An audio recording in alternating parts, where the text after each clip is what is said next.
यशोमती मैया के नंद लाला। अब यम का पास ही दंड देगा इसे।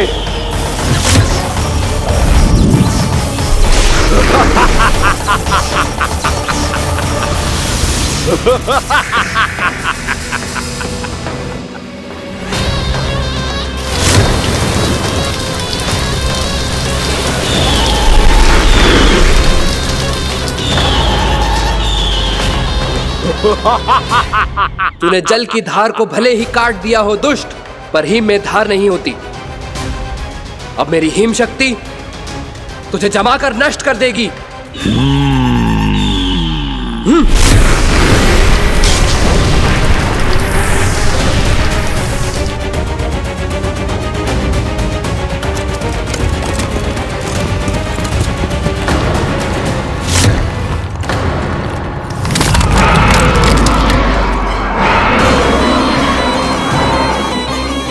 चंद्र, वरुण, यम, अग्नि, इंद्र, तुम में से कोई भी इस योग्य नहीं है कि मुझे पराजित कर पाए और इस विष्णु अवतार की रक्षा कर पाए।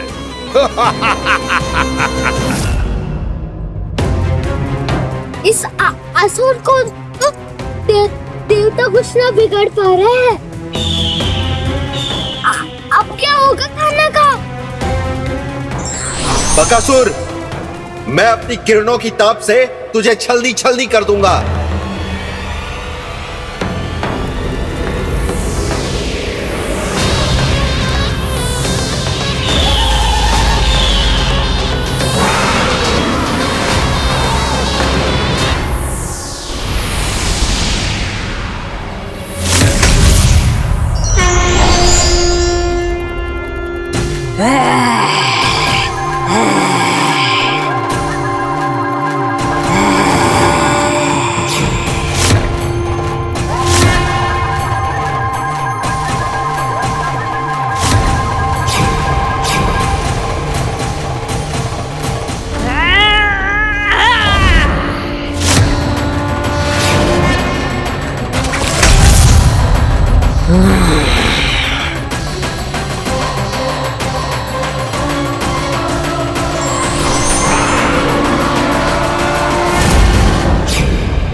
पुत्र कार्तिकेय, इस असुर के उदर को फाड़कर अपने पिता के सखा श्री कृष्ण को मुक्त कराओ पुत्र।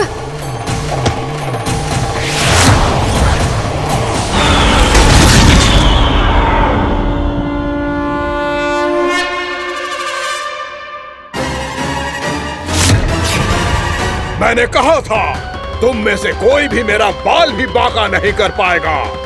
तुम देवताओं का तो सामर्थ्य ही क्या, स्वयं देवों के देव महादेव भी मेरा कुछ नहीं बिगाड़ पाएंगे। कृष्ण को अपने उदर में ही पचा जाऊंगा मैं।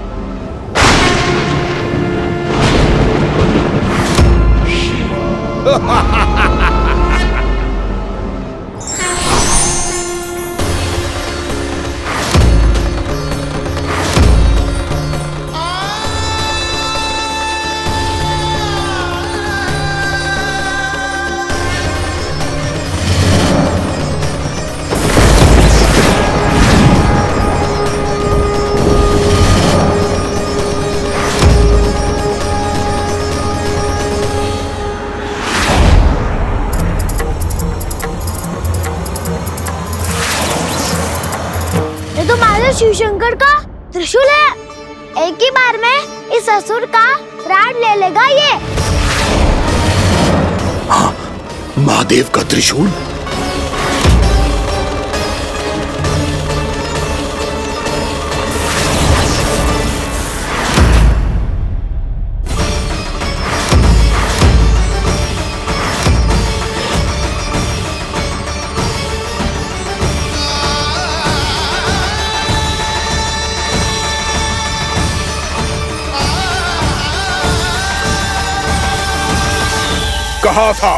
कहा था मैंने, स्वयं महादेव भी मेरा कुछ नहीं बिगाड़ सकते। अजय हूं मैं, अजय।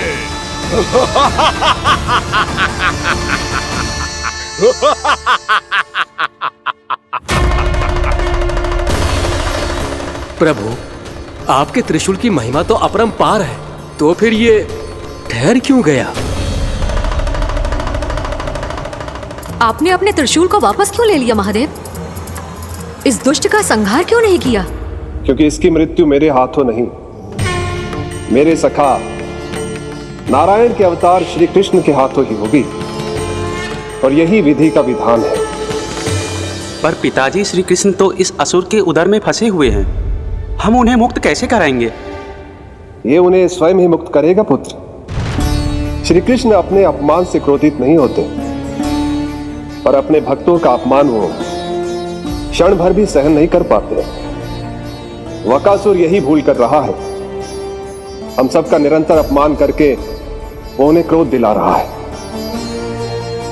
वो ये नहीं जानता कि शीघ्र ही उन्हें अपने उदर में रख पाना उसके लिए असंभव हो जाएगा।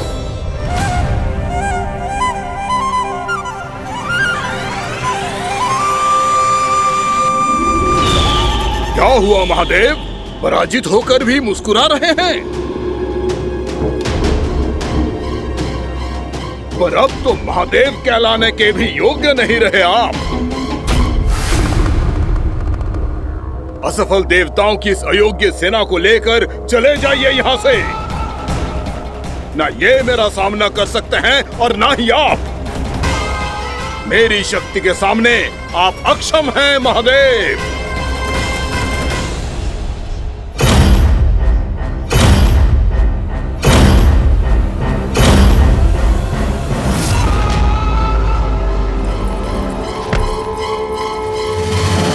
सुधा, जिस दुष्ट ने मेरे लल्ला को निगलो है ना, भीतर से जलेगो, छटपटाएगो, पीड़ा से कराएगो। जिस दुष्ट ने मेरे लल्ला को निगलो है ना, भीतर से जलेगो, छटपटाएगो, पीड़ा से कराएगो। ये क्या हो रहा है मुझे?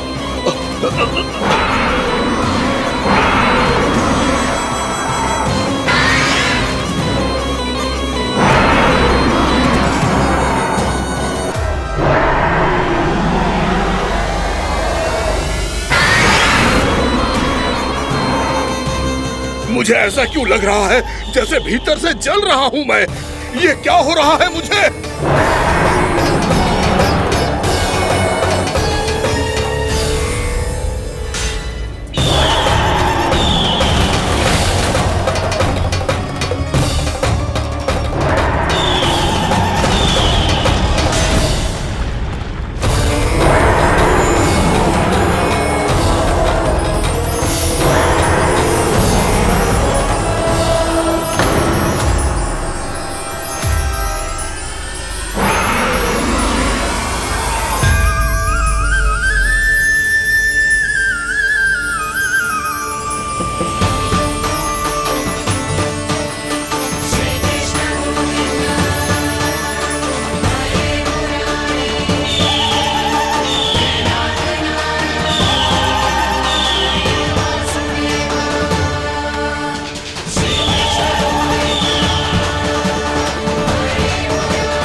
हे प्रभु, मैंने ऐसे कौन से कुकर्म किए थे कि मुझे ऐसी मृत्यु प्राप्त हुई?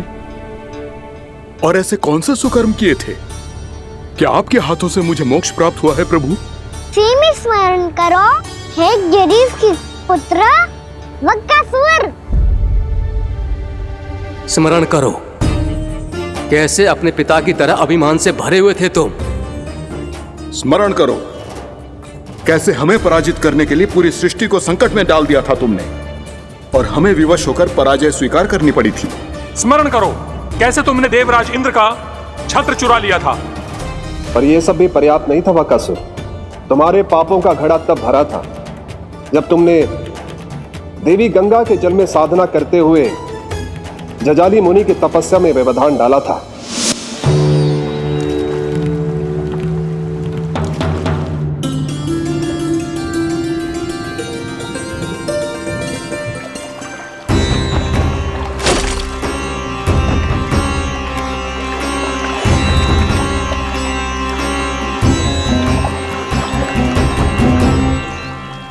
रुक क्यों गए चालक? नौका को आगे की ओर ले चलो। आगे बढ़ना उचित नहीं होगा महाराज। यहाँ से कुछ ही दूरी पर जालजली मुनि तपस्या कर रहे हैं। तो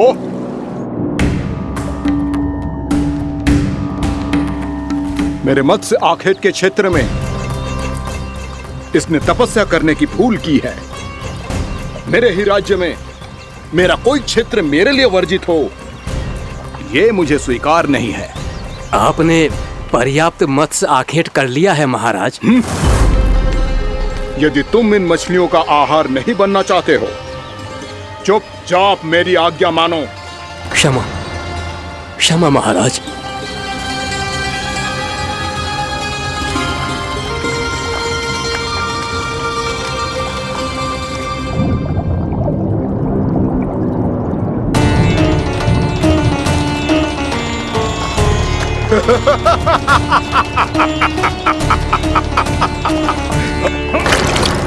मुनिवर, रक्षा कीजिए, रक्षा कीजिए मुनिवर। हमारे प्राण बचाइए मुनिवर, मुनिवर हमारे प्राण बचाइए।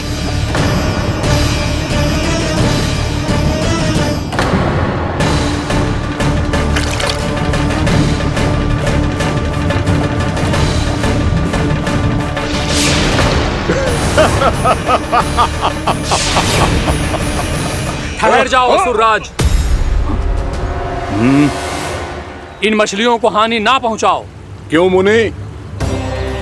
अब मछलियां पकड़ने के लिए मुझे तुमसे आज्ञा लेनी पड़ेगी। तुमने तपस्या करने से पहले किससे आज्ञा ली थी? मां गंगा से, इस जल में रहने वाली सभी मछलियों से। इस उपकार के बदले इन सभी मछलियों को रक्षा करने का वचन दिया था। इसीलिए असुरराज, मैं शांति से कह रहा हूं, इस स्थान को अशुद्ध ना करो। चुपचाप यहां से चले जाओ, नहीं तो इसका परिणाम अच्छा नहीं होगा।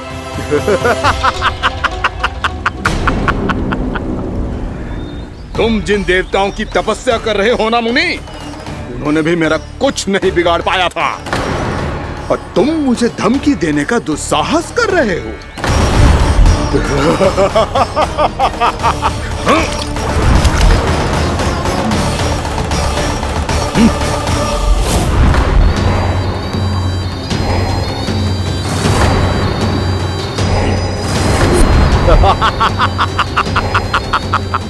मूर्ख, विचारों से तो तू राक्षस है ही, और स्वभाव से उस बगुले की तरह है जो भूख ना होने पर भी उन निर्दोष मछलियों को आहार बनाता रहता है। इसलिए अभी इसी क्षण से तू वकुला का जीवन जिएगा। ये मेरा श्राप है, ये मेरा श्राप है।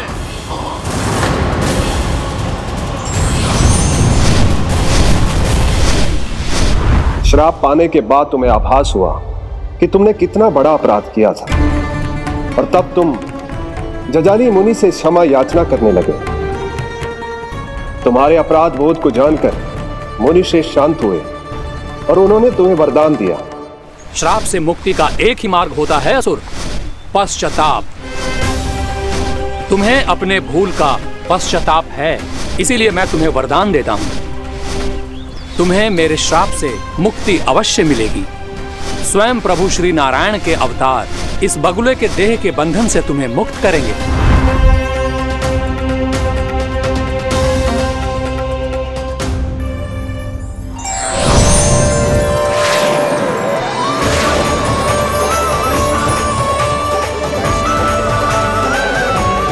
प्रणाम स्वीकार करें प्रभु।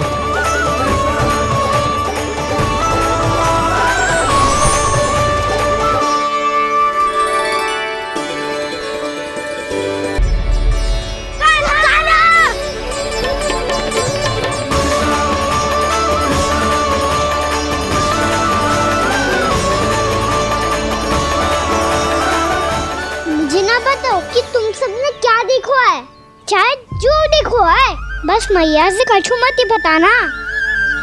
कान्हा!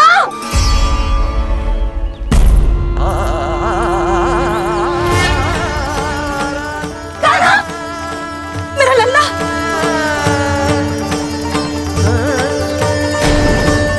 भानु बता रहा था तुझे कोई असुर पंछी निकल गया था। हाँ?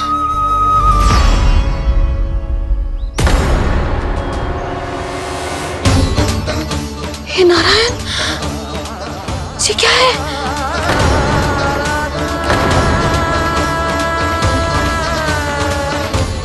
ये सब कैसे हुआ लल्ला? हाँ? कोई बताएगा मुझे ये क्या है?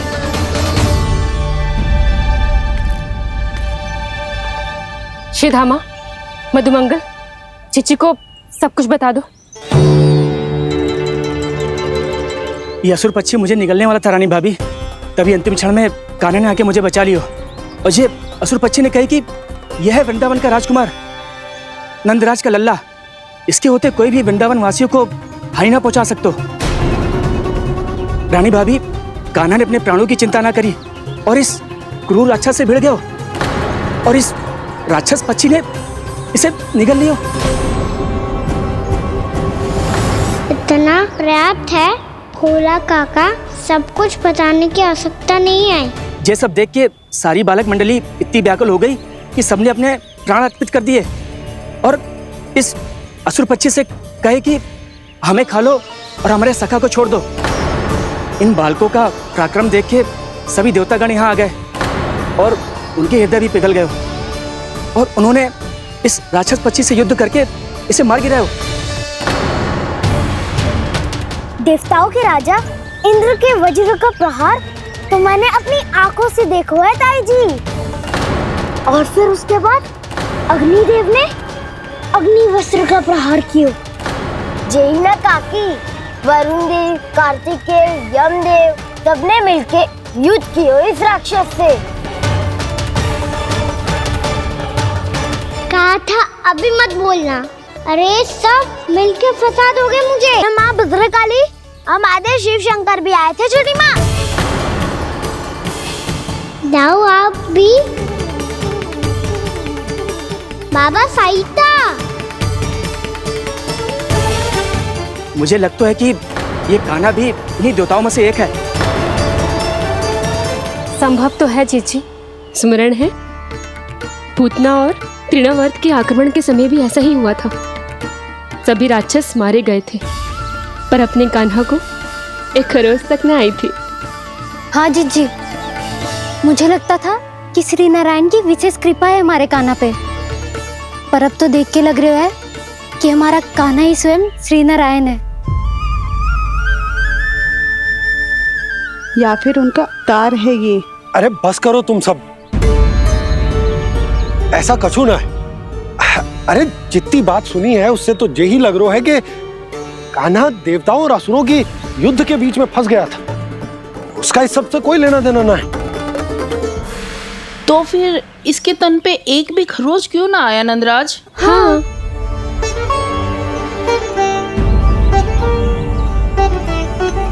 है काकी, खरच तो है। दिखा लल्ला। भैया बात पीड़ा आ रही है, कुछ करो ना। चिकोपिया भी ना अति करती है। श्री नारायण का अवतार हो तो इतनी तनिक सी खरोच पे ऐसे रो तो क्या? बस बहुत होगा। अब तो तुम सबने सीमा ही पार कर दी है। कभी से श्री नारायण बुलाते हो, कभी श्री नारायण का अवतार। तनिक कछु हो ना जाता है कि तुम सब कहानियां बुनने लगती हो। जे बस साधारण सा बालक है, मेरा लल्ला है जे भगवान मती बनाओ।